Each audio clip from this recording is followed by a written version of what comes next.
Un gran saludo a todos, les habla Dante Urbina. Bueno, como es evidente, me encuentro realizando una serie, podemos llamarle así, sobre el canon del Antiguo Testamento, en particular enfocada en los libros deuterocanónicos, es decir, aquellos libros del Antiguo Testamento que se hallan presentes en Biblias católicas, pero que faltan en Biblias protestantes. A este respecto, he de decir que lo que quiero compartir es un tesoro, porque estos libros son un tesoro, son palabra de Dios. Lamentablemente, hermanos protestantes se pierden de ese tesoro muchas veces por prejuicios o por malentendidos o por mitos que se asumen. Entonces, en concreto, en este video, quiero hablar sobre unos mitos asociados a los deuterocanónicos y la Septuaginta, es decir, la versión griega del Antiguo Testamento. Sin más preámbulos, vamos directamente a revisar estos mitos y a darles respuesta. Para seguir la metodología que normalmente he empleado para este efecto, nombraré el punto en cuestión y luego traeré alguna declaración de alguien que sostenga el mito en cuestión o que dé una objeción relacionada con el mismo. En este caso se tratará básicamente de objeciones presentadas por el teólogo responde, que es el nombre del canal del señor Néstor Díaz, con quien sostuve un debate sobre el Antiguo Testamento. Sin más preámbulos, vamos a esto. Mito 1. El término Septuaginta solo puede aplicarse para la traducción del Pentateuco. Entiéndase que el Pentateuco es los 5 primeros libros de la Biblia, los 5 primeros libros del Antiguo Testamento, lo que los judíos conocen como la Torá. Pues bien, según dice Néstor Díaz, la Septuaginta correspondería a una traducción que, cito sus palabras, solo abarcó el Pentateuco. Vamos a escucharlo y luego clarificar al respecto. Entonces vamos a compartir aquí con el sonido.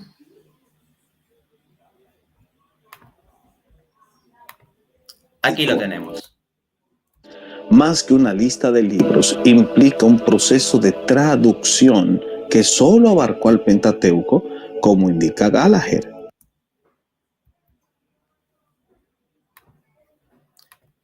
Entonces, aquí el señor Díaz nos dice que la Septuaginta sería un proceso de traducción que solo abarcó al Pentateuco.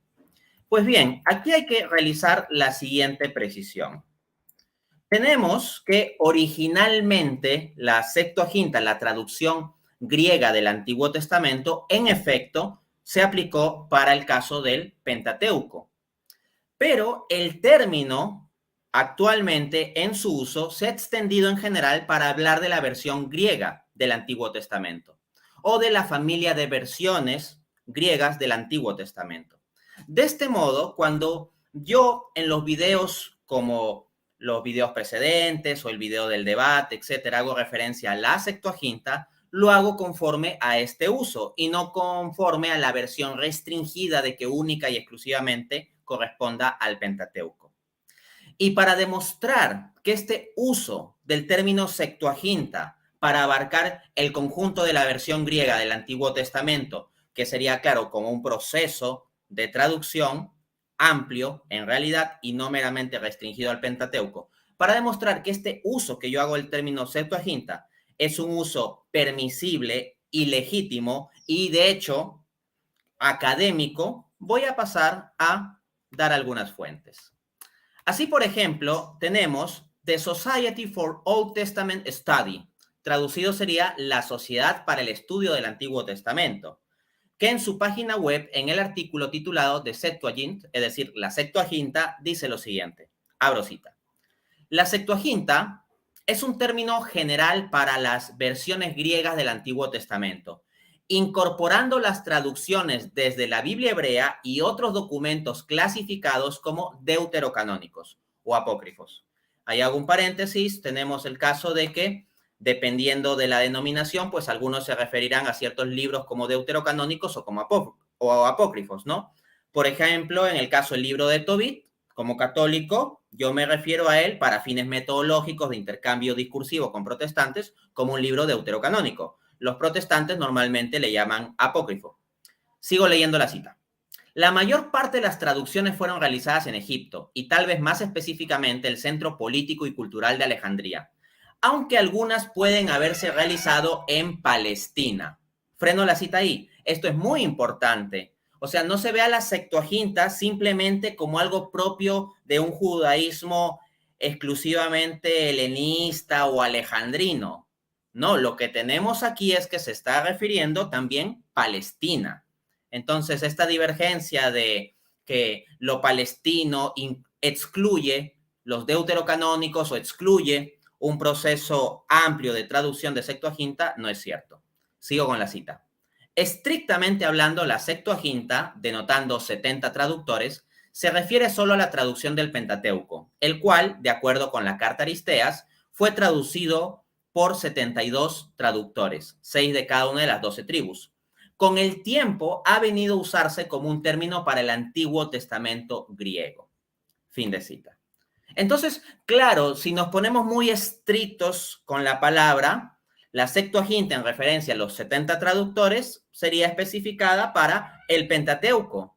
Pero eso no quita el hecho de que también puede utilizarse en un contexto intelectual, académico o de discusión o debate el término Septuaginta para el Antiguo Testamento griego, que es como yo lo he utilizado. Y estoy en correspondencia con esta fuente, The Society for Old Testament Study. Nadie va a decir que se trata este grupo de un conjunto de ignorantes del Antiguo Testamento, ¿verdad? Asimismo, tenemos una reputada fuente secular que se trata de la Enciclopedia Británica, donde dice, abro cita, podemos conceder que el Pentateuco fue traducido en el siglo III a.C., pero la mayoría de los escritos probablemente fueron traducidos en el siglo I a.C. Cuando dice los escritos, ahí se refiere a la tercera sección de la Biblia hebrea, los Ketubim. Sigo con la cita de la Enciclopedia Británica. A medida que el trabajo de traducción avanzaba de forma tan gradual y siempre se añadían nuevos libros a la colección, el compás de la Biblia griega llegó a ser algo indefinido. Fin de cita. Esta no es una fuente católica, es una fuente secular, la seria Enciclopedia Británica, testimoniando el hecho de que el proceso de traducción llevaba a un canon más amplio que meramente lo que sería el Pentateuco y que no sería un canon cerrado, sino más bien indefinido. Y es precisamente lo que argumenté en el debate contra Néstor Díaz, que la evidencia nos muestra que para el siglo I de nuestra era no había tal cosa como un canon cerrado o claramente definido entre judíos.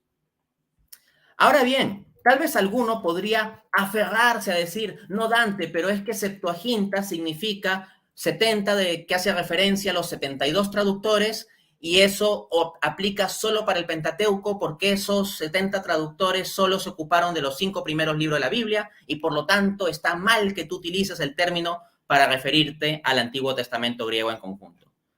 Pues bueno, en primera instancia tenemos que, en general, los académicos, grandes académicos, católicos y protestantes, que discuten sobre el tema del canon, usan de forma común, de forma generalizada, el término Septuaginta tal como lo vengo usando. Así que no estoy haciendo algo sui generis. Pero si alguien pretendiese ampararse de forma ya demasiado cerrada en la etimología de la palabra Septuaginta, habría que decir que entonces termina cometiendo una falacia etimológica. La falacia etimológica consiste en basarse en la mera etimología de una palabra, como la palabra Septuaginta igual 70 traductores, dejando de lado su cambio semántico en la actualidad, donde, para nuestro caso, la Septuaginta se utiliza para un conjunto de libros, ¿no?, que corresponden al Antiguo Testamento en versión griega. Les voy a poner una analogía. Imagínense que se anuncia un debate sobre el salario mínimo. Entonces van dos personas a debatir sobre el salario mínimo. Y llega uno de ellos y dice, oiga, pero la palabra salario originalmente viene del latín salarium, que se refiere al pago en sal que se hacía en el Imperio Romano a funcionarios públicos. En consecuencia, si usted quiere utilizar el término salario para referirse a un pago monetario, usted está mal y usted está haciendo un uso ilegítimo de la palabra. Si alguien viniese con ese tipo de argumentación para un debate hoy en día sobre el salario, la verdad es que nos arrancaría una sonrisa, ¿verdad? Del mismo modo, Así como el término salario originalmente se refiere solo a un pago en sal y no monetario, pero por extensión con la evolución del término hoy en día lo utilizamos para hacer referencia a las contraprestaciones por el trabajo, lo cual incluye lo monetario y no meramente pago en sal, que está prácticamente en desuso. Del mismo modo, aunque etimológicamente Septuaginta refiere a 70 traductores que se ocuparon del Pentateuco, con el tiempo el uso de la palabra aplica más ampliamente, como acabo de explicar. Si alguien quiere aferrarse al otro asunto, pues es decir simplemente que comete una falacia etimológica. Bueno, vamos a seguir avanzando. Vamos ahora con el segundo mito. No hay ninguna evidencia de que la Septuaginta antes de Cristo haya contenido deuterocanónicos. Esto es una afirmación muy interesante, ¿no? Se afirma que había una Septuaginta antes de Cristo, pero que tal Septuaginta no habría contenido libros deuterocanónicos, así que la apelación a la Septuaginta no serviría para hacer avanzar el caso católico a favor de los deuterocanónicos. Esa es básicamente la objeción.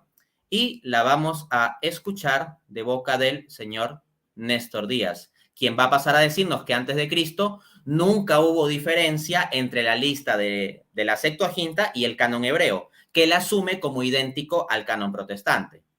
Vamos a esto. Ojo que estamos hablando antes de Cristo. A ver, les voy a compartir.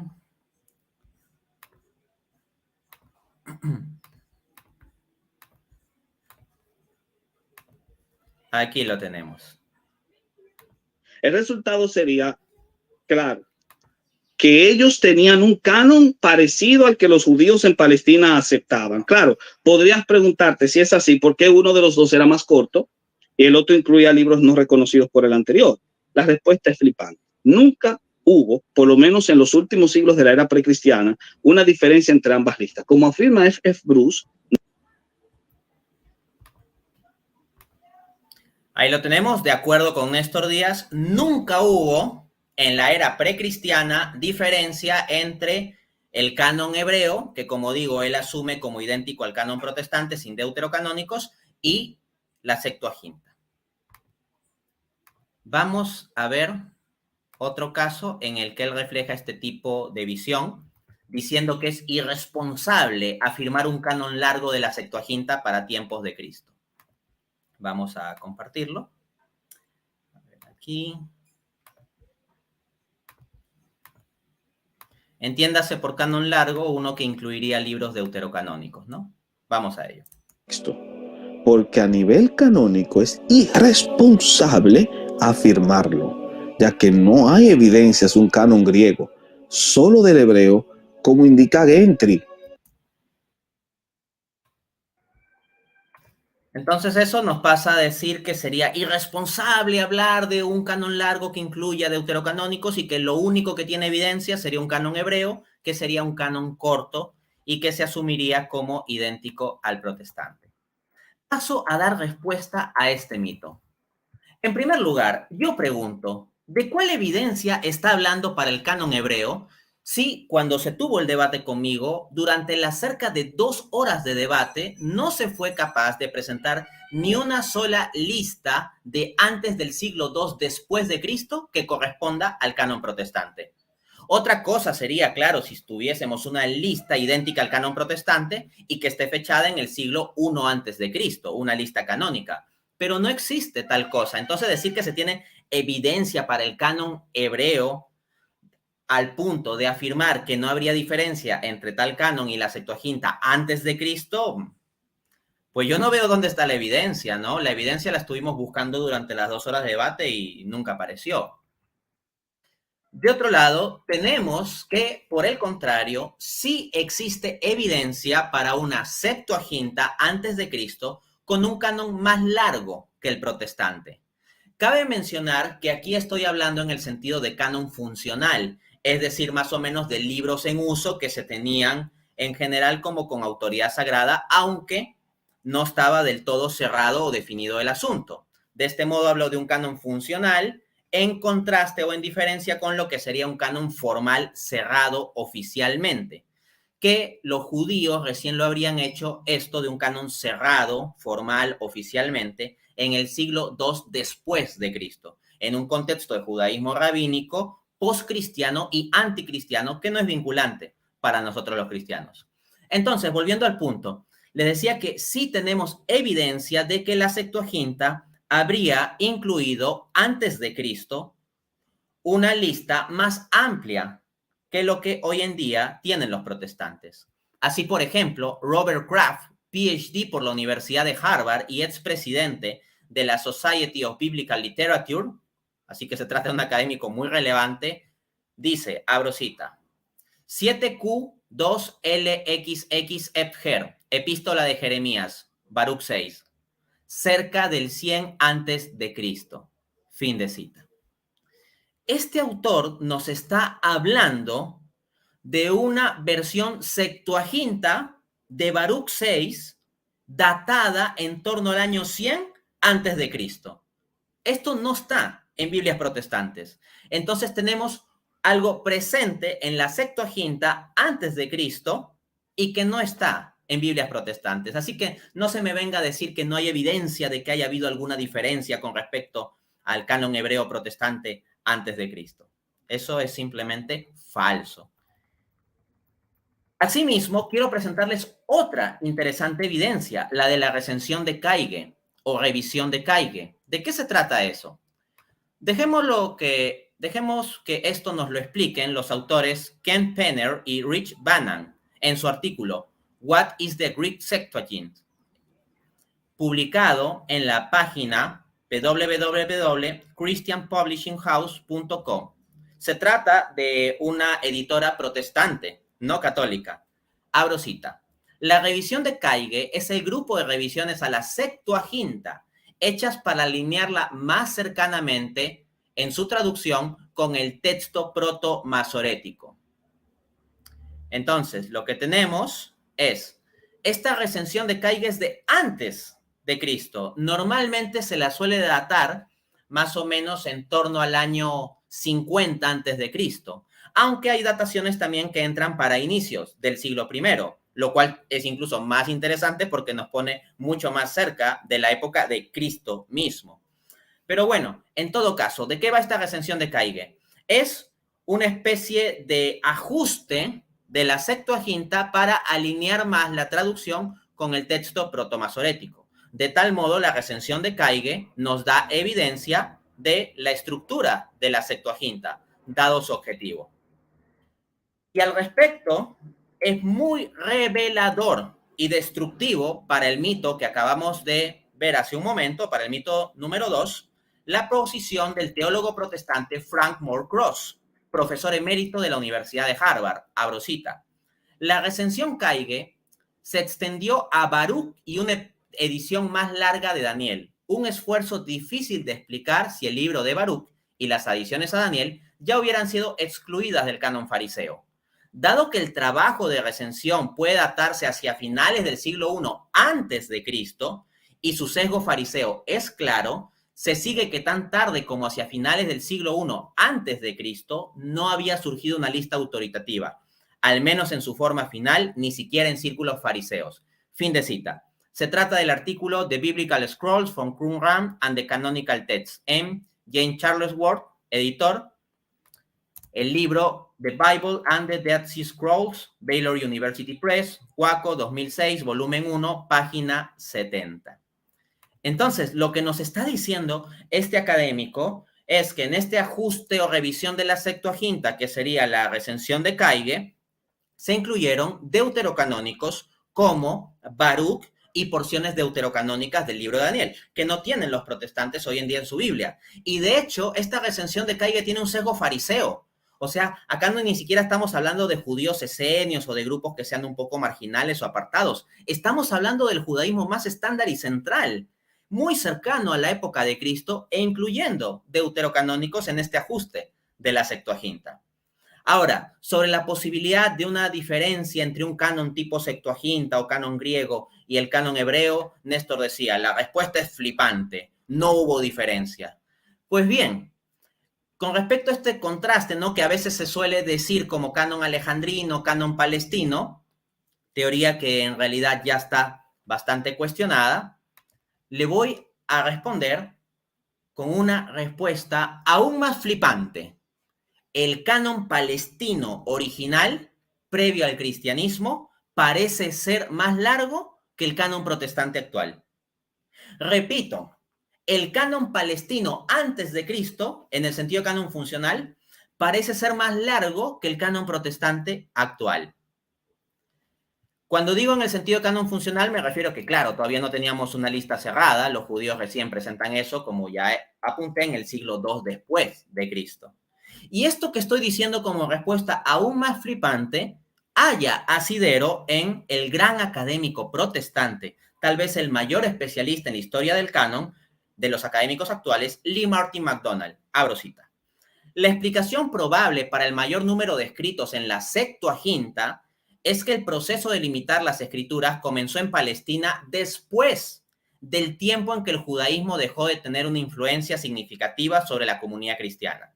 Las escrituras cristianas, dice más adelante, eran más grandes porque los judíos de una época anterior incluyeron más escritos que los que se incluyeron más tarde bajo la influencia del judaísmo rabínico. Fin de cita. El libro es The Biblical Canon, Its Origin, Transmission and Authority, Baker Academic, Grand Rapids, 2013, capítulo 4. Es revelador lo que nos dice aquí Lee Martin McDonald. Lo que está señalando este autor es que el judaísmo en Palestina restringió el canon, recortó el canon después del cristianismo, lo cual implica que en la época cristiana habría un canon, en el sentido funcional, más amplio.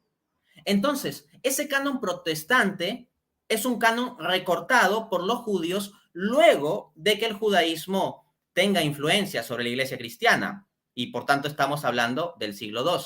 En consecuencia, es natural inferir, sería como la especie de teorema recíproco de esta afirmación de Lee Martin McDonald, que en el contexto del judaísmo palestino se tendría previamente un canon más largo, porque si no, no habría necesidad de recortarlo, de recortar ese canon funcional para luego llegar a un canon formal, cerrado, más corto, equivalente al que tienen hoy en día los protestantes, pero ya posterior a la era cristiana, la era del inicio del cristianismo. Bien, vamos a seguir avanzando. Mito número 3. Este mito dice que no hay ninguna evidencia de que la Septuaginta, antes de finales del siglo I después de Cristo, haya contenido deuterocanónicos. O sea, acá tenemos que la afirmación de Néstor se llega a extender aún más, llegando a decir que hasta finales del siglo I la Septuaginta todavía no contenía deuterocanónicos, o que recién para ahí es que se comenzarían a incluir. Vamos a escuchar sus declaraciones.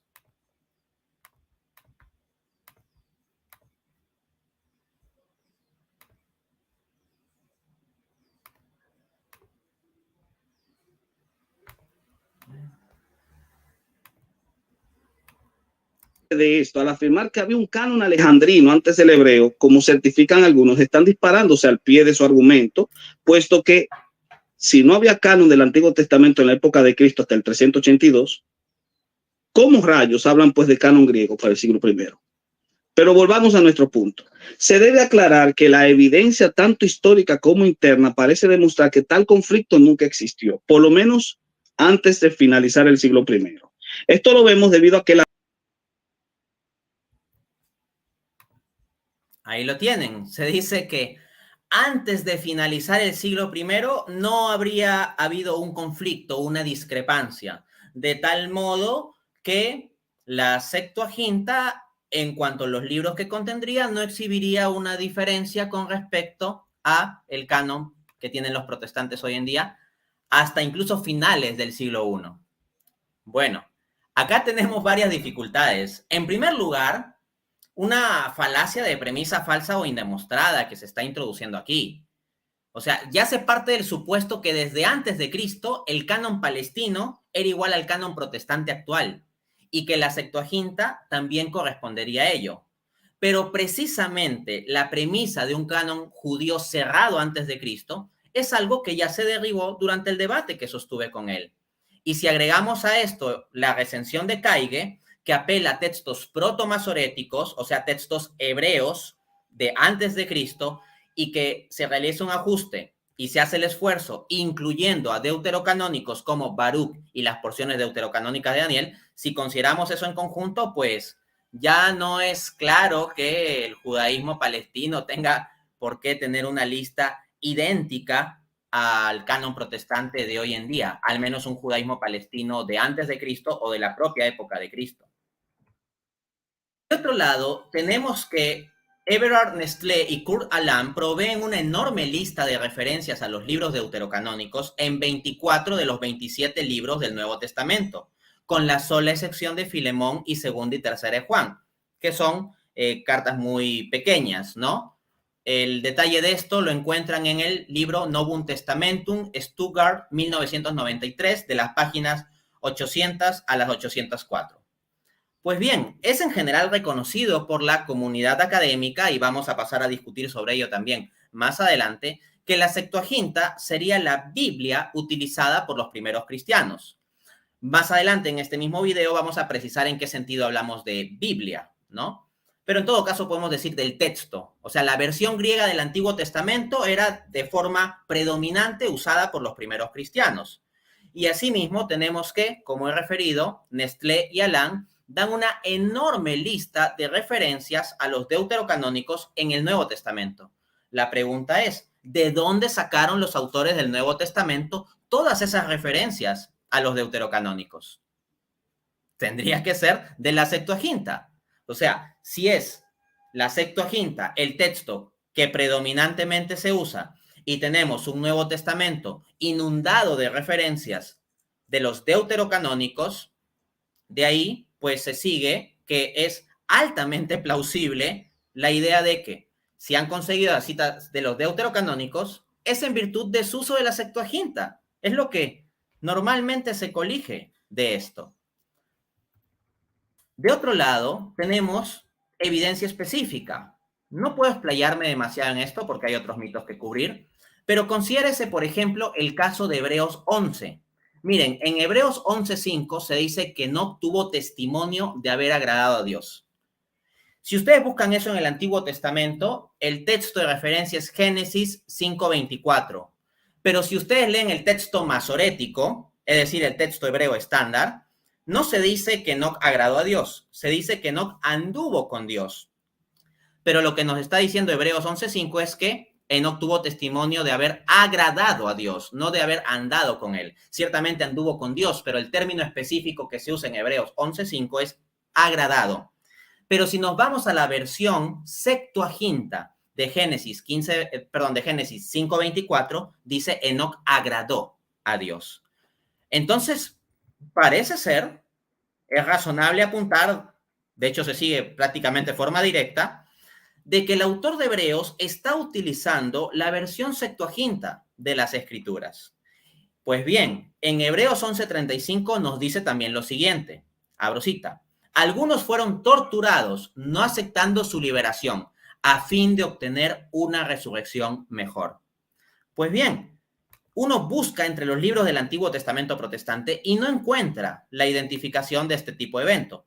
Pero si buscas en el Antiguo Testamento católico, sí lo hallas. En Segunda de Macabeos 7:29, donde la madre de unos mártires dice a uno de ellos, no temas a este verdugo, muéstrate digno de tus hermanos y acepta la muerte, para que por la misericordia de Dios yo te recobre junto con ellos.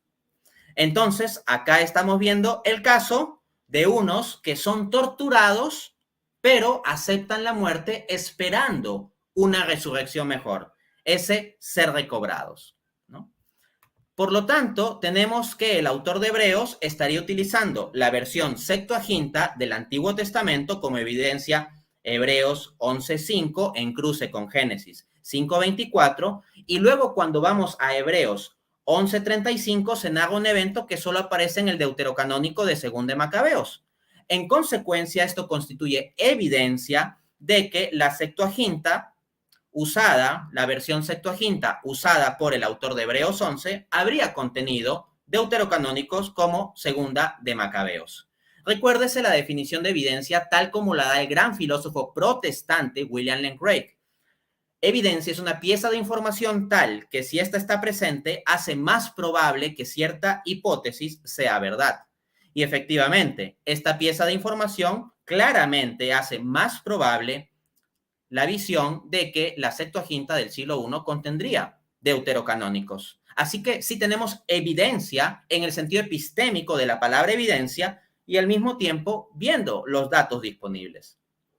Es más, tenemos también en el siglo I al autor Flavio Josefo. Esto ya sería finales del siglo I, ¿no? Ya iría al límite más o menos de lo hablado por Néstor. En tanto, la Septuaginta usada por Josefo habría contenido las adiciones deuterocanónicas al libro de Esther. Al menos así lo dice el académico G.J. Goldberg en su artículo Esther, Her Point of View, en la página www.josephus.org, es decir, una página exclusivamente dedicada al estudio Flavio Josefo. No es cualquier cosa. Paso a citar. La historia de Esther es relatada por Josefo en Antigüedades Judías, libro 11, capítulo 6. Hay dos versiones conocidas del libro Esther, la hebrea y la traducción griega. Luego dice, Josefo deriva mucho de su recuento de Esther desde la Septuaginta. Y luego apunta, estas oraciones de Mardoqueo y Esther aparecen solamente en la versión griega. Josefo no duda en incluirlas para el contenido religioso ausente en la versión hebrea. Fin de cita. Entonces eso, Josefo usó la Septuaginta para el libro de Esther y Josefo incluyó las porciones deuterocanónicas del libro de Esther. Vamos al mito 4. Los deuterocanónicos no pueden haber estado en la Septuaginta porque no fueron citados por Filón de Alejandría. Sí, básicamente se apela a esto, ¿no? Que Filón de Alejandría habría sido un autor muy importante de inicio del siglo I en el contexto de Alejandría, así que si la Septuaginta hubiese contenido deuterocanónicos, él claramente los habría citado. Vamos a ver a Néstor poniendo este tipo de objeción.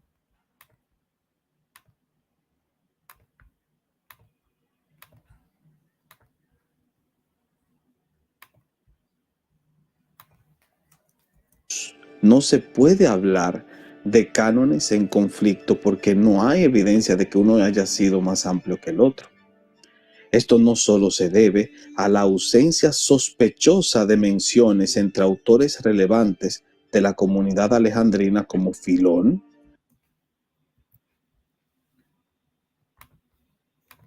Entonces, ahí lo tienen, Néstor Díaz nos habla de una ausencia sospechosa de menciones a los deuterocanónicos por parte de autores de la comunidad de Alejandría como Filón.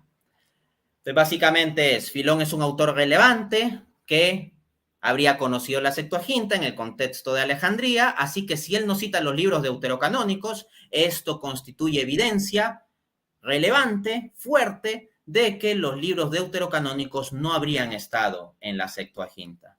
Parece un argumento potente, hasta que les doy la siguiente información, de la mano de Gary Michuta, abro cita. De estas 2000 citas, se refiere a las citas bíblicas que realiza Filón de Alejandría en sus libros, 1950 provienen del Pentateuco. Esto lo dicen The Case for Deuterocanon, Nicaria Press, Livonia, 2015, capítulo 4. Miren lo siguiente, estimados amigos. Si ustedes sacan el ratio, 1950 entre 2000 les sale 97.5. Redondeando significa que el 98% de las citas que Filón realizó del Antiguo Testamento fueron solo de los 5 primeros libros de la Biblia. Entonces, el hecho de que Filón no haya citado deuterocanónicos de forma formal, ¿no? De forma explícita o clara, cuando la gigantesca mayoría de sus citas se restringe solo al Pentateuco, no es evidencia fuerte. Vamos, hasta con esa lógica se puede terminar diciendo que Josefo pues no conocía muchos otros libros que también están en el canon protestante. ¿Por qué? Porque, como apunta el gran académico protestante F.F. Bruce, abro cita, no se puede decir con seguridad que, habla de Filón, aceptara todos los libros encontrados en la Biblia hebrea. Hay algunos, especialmente entre los escritos, que no menciona. Fin de cita. Libro El Canon de la Escritura, editorial CLIE, Barcelona, 2000, página 46. Entonces, el propio académico protestante, F.F. Bruce, nos está reportando que no se puede decir con seguridad ni siquiera que Filón haya coincidido con todos los libros del canon protestante de hoy en día. No se puede decir con seguridad porque hay un montón de libros, bueno, no un montón, diré simplemente varios, ¿no? Hay varios, para ser más preciso, hay varios libros del Antiguo Testamento protestante que no son específicamente citados por Filón. Así que con ese mismo criterio con que se eliminarían supuestamente los deuterocanónicos, habría que también eliminar o poner en cuestión otros libros, al menos bajo el estándar de Filón de Alejandría, lo cual es arbitrario. Es más, hasta existen libros que uno esperaría que Filón de Alejandría cite de forma explícita e incluso abundante y que no cita. Por ejemplo, uno de los libros más filosóficos del Antiguo Testamento y que está en el Antiguo Testamento protestante es Eclesiastés. No lo confundan con el deuterocanónico eclesiástico. Hablo de Eclesiastés. Siendo Filón un filósofo, se esperaría que cite el libro Eclesiastés. Pues bien, miren lo que nos informa H. R. Ryle, académico protestante y obispo anglicano, abro cita. Filón en ninguna parte cita este libro, se refiere a Eclesiastés, y agrega, no se puede admitir que haya algún caso claro de alusión a Eclesiastés en los escritos de Filón. Esto lo dice en su libro Philo and Holy Scripture, editorial Macmillan, London, 1895, página 24 en Romanos. Noten que este es un autor que ha escrito un libro entero sobre cómo Filón de Alejandría realiza citas bíblicas en sus escritos y nos dice que Eclesiastés no aparece. Y no por eso vamos a inferir necesariamente que Filón rechazaba el libro Eclesiastés. Es que las solas citas de Filón, con la extrema concentración de citas solo de los primeros 5 libros de la Biblia, no nos dan una base suficiente para hacer inferencias. Así que es una objeción débil. Vamos al mito número 5. Es falso que la Septuaginta haya sido la Biblia de los primeros cristianos. O sea, acá lo que tenemos es que se va a pasar a decir, no, la Septuaginta no es la Biblia de los primeros cristianos, no se puede hablar de la Septuaginta como la Biblia de los primeros cristianos. Y por supuesto vamos a encontrar, dando voz a esta objeción, al señor Néstor Díaz. Vamos a escucharlo.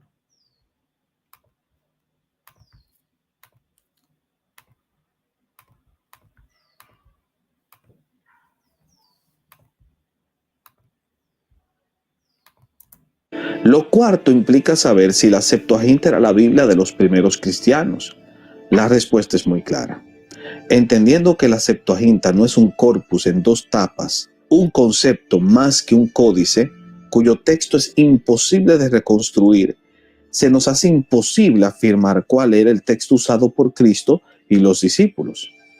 Esto debido a que si hubo un texto uniforme de base para la Borlá, que sirvió también al texto protomasorético para el canon hebreo, salió de circulación en días de Jesús, dejando con ello una pluralidad textual que dejaría la sensación de cierto caos, aunque no hubiese tal cosa. De ahí que sea un pecado imperdonable al hablar de Septuaginta, el generalizar diciendo que la Septuaginta era la Biblia de los apóstoles.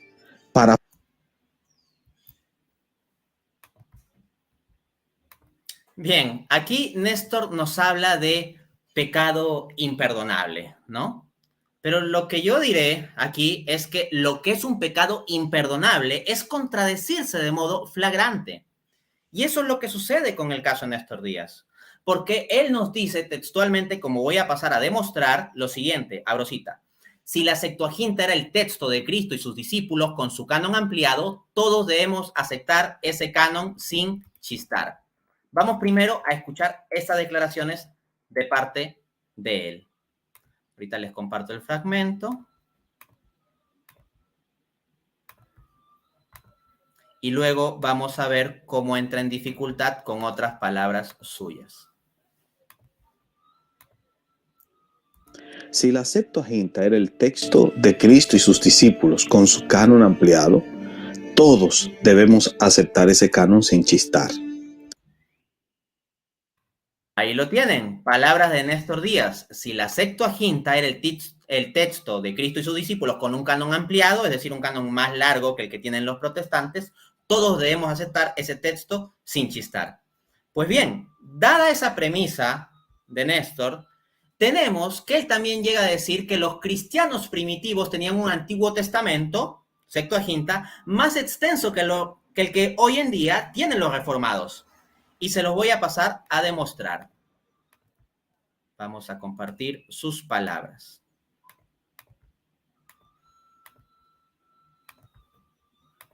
Que la Septuaginta sí fue la Biblia que leían los cristianos primitivos. Es decir, que los cristianos primitivos tenían un texto más extenso que el que aceptaron los reformados. Noten la combinación de esas dos frases. Él dice que si Cristo y los apóstoles tenían un texto más amplio que el que...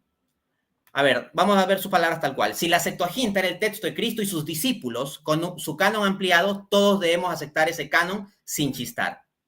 Entonces, esto implica que si el canon que tenían los cristianos primitivos, o sea, Cristo y los discípulos, no discípulos de Cristo, si el canon que tenían los cristianos primitivos es más amplio, todos deberían aceptar ese canon sin chistar. Y luego, en el otro fragmento que les he mostrado, pasa a decir que acepta que sí, que la Septuaginta era la Biblia de los primeros cristianos, o sea, los cristianos primitivos, y que tendría un texto más extenso que el que admiten los reformados.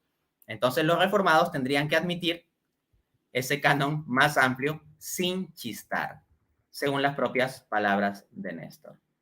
Ahora bien, quiero precisar algo. Yo estoy al tanto de que el término Biblia, como un libro definido con páginas entre tapa y tapa, es un concepto posterior. Eso yo lo sé muy bien, o sea, no tengo necesidad de que vengan a contármelo como si fuese una novedad.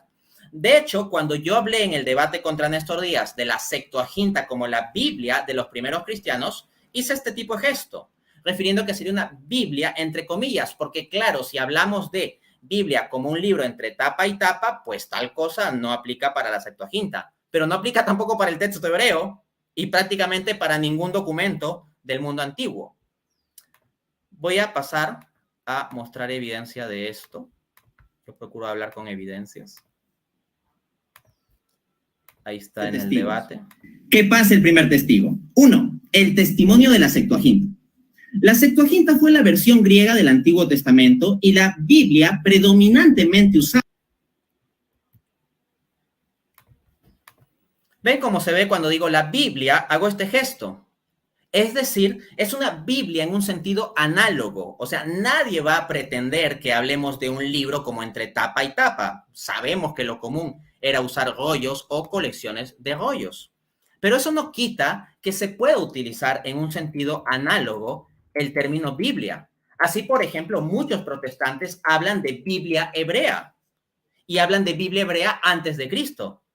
Y no se los cuestiona por eso. Y ojo, no era un texto hebreo entre tapa y tapa. Así que cuidado con cometer una falacia del embudo, porque esa lógica no solo aplica a la Septuaginta, el texto griego, sino que también aplica al texto hebreo de tiempos de Cristo. Así que con la misma lógica de Néstor tampoco sería propio hablar de Biblia hebrea, ¿no? No es un problema que sea exclusivo de la Septuaginta. Asimismo, indica que el texto exacto de la Septuaginta de tiempos de Cristo es muy difícil de reconstruir. Pero lo mismo es verdad para el texto hebreo, y más aún a la luz de los hallazgos de los judíos de Qumrán, porque en las cuevas de Qumrán se han hallado unos manuscritos en hebreo contemporáneos a Cristo o de antes de Cristo que no se corresponden en varias de las ocasiones con el texto masorético estándar de los judíos. Así que igual que es muy difícil reconstruir el texto exacto con certidumbre que tenían Jesús y los apóstoles en versión griega, lo mismo aplica para el caso del hebreo. Y no por eso los protestantes automáticamente dejan de hablar, al menos en un sentido análogo, de Biblia hebrea, ¿no? El propio Néstor, claro está, es consciente de este detalle cuando habla en los siguientes términos. Vamos a compartir.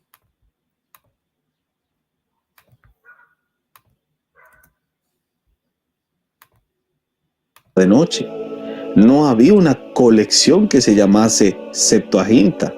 Jesús mismo, cuando leyó el rollo de Isaías en la sinagoga de Nazaret, no estaba leyendo un rollo griego, sino el texto en hebreo. El primero en extender el concepto más allá del Pentateuco fue Justino. Bien, ahí lo tenemos. Entonces, lo que está diciendo Néstor Díaz es que no había una colección definida, siendo que lo que se leía era rollos. Pero eso no solo aplica para la Septuaginta, eso aplica en general para el conjunto de textos que se disponía del Antiguo Testamento, sea en hebreo o en arameo. Así que no se venga a pensar, ¿no? Alguno podría caer en el mito de que, sí, la Septuaginta no es algo definido, pero la Biblia hebrea sí era algo definido, ¿no? Ojo, acá tomo ocasión de estas palabras de Néstor. No estoy diciendo que él afirme que la Biblia hebrea era un libro definido entre tapa y tapa. Simplemente estoy apuntando que esa misma lógica que se puede aplicar para cuestionar el texto griego, aplica también para el texto hebreo y aún así, legítimamente, de forma análoga, podemos hablar de Biblia hebrea, si se quiere, al menos en un sentido análogo.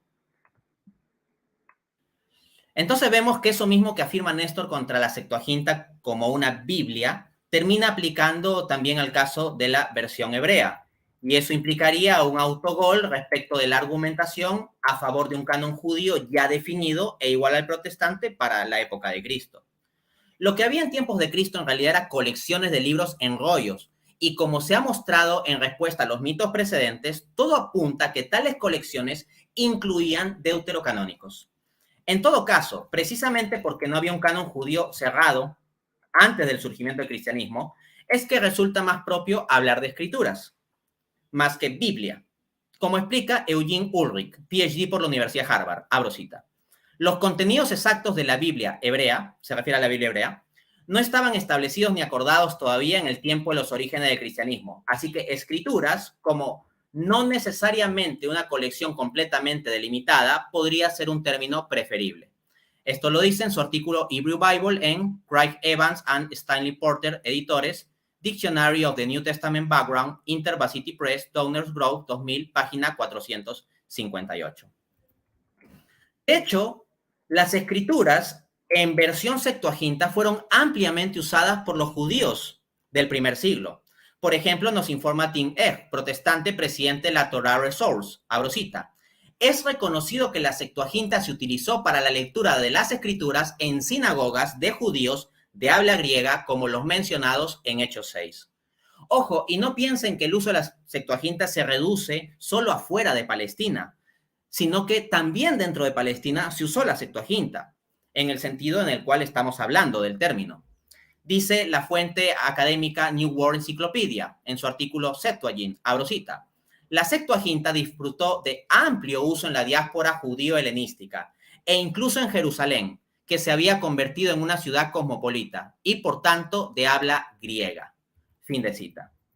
Asimismo, la versión griega de las escrituras del Antiguo Testamento, que es lo que referimos como Septuaginta, fue lo que predominantemente usaron los primeros cristianos. Como dice el gran académico protestante Alister McGrath en su libro Justitia Dei, publicado por la Cambridge University Press, Oxford, en el año 2020, la cuarta edición, capítulo 1, abro cita. El Nuevo Testamento usa regularmente la Septuaginta como fuente de las citas del Antiguo Testamento, confirmando la visión general de que esta traducción fue vista como teniendo una autoridad teológica particular para la comunidad cristiana primitiva.